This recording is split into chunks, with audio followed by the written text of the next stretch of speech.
CK, and I'm back to do an update on my lock journey.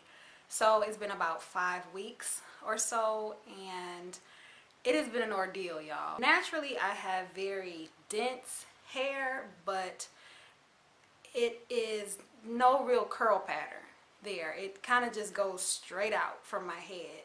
For some reason, I didn't think about that when deciding to lock. So when it came down to deciding what technique to use, I kind of just went with what the loctician suggested. And when I went in for my consultation, they said comb twist, you know. So I was like, okay.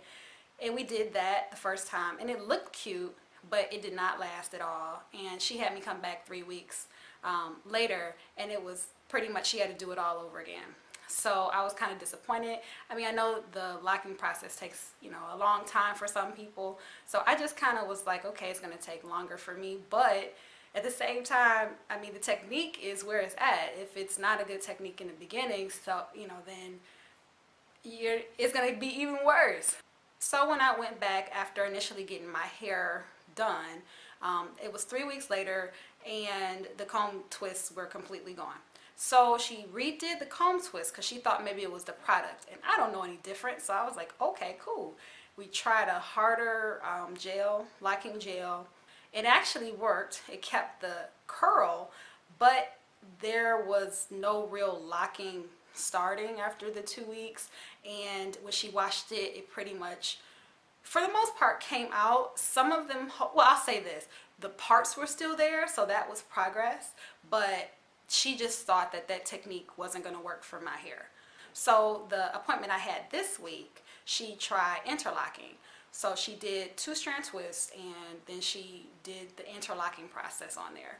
And I had looked into that when I first started looking into locking and all the different techniques, but I didn't know, you know, too much about it when she suggested that.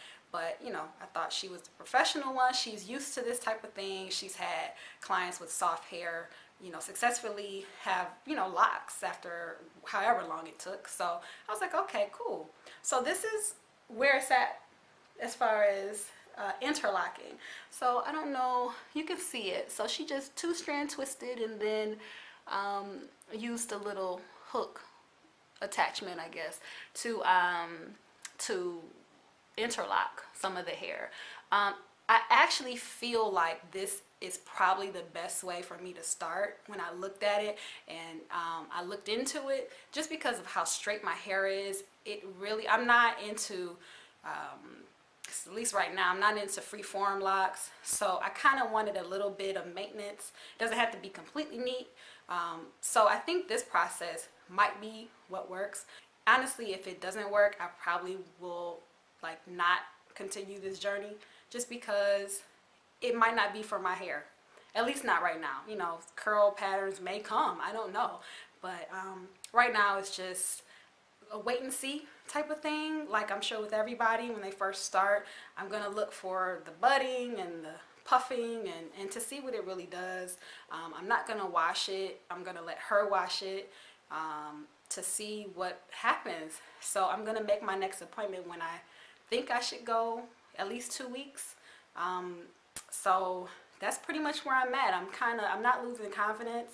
I still think I am on this journey, and I have a good feeling about it. I feel like my hair is going to do what I'm thinking it'll do, especially now with this going on. But it's definitely a journey. It's humbling. It's just kind of giving it up to the universe and saying, hey, if it's meant to be, it'll be.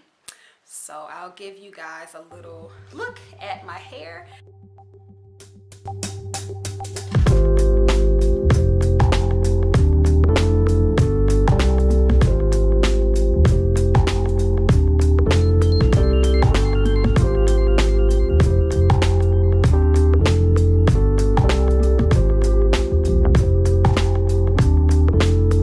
That's it for this update. I'll do my next update when I see some progress either way. So I don't want to be too redundant and boring and too long. Hope you guys are doing well. I'll talk to you guys later. Peace.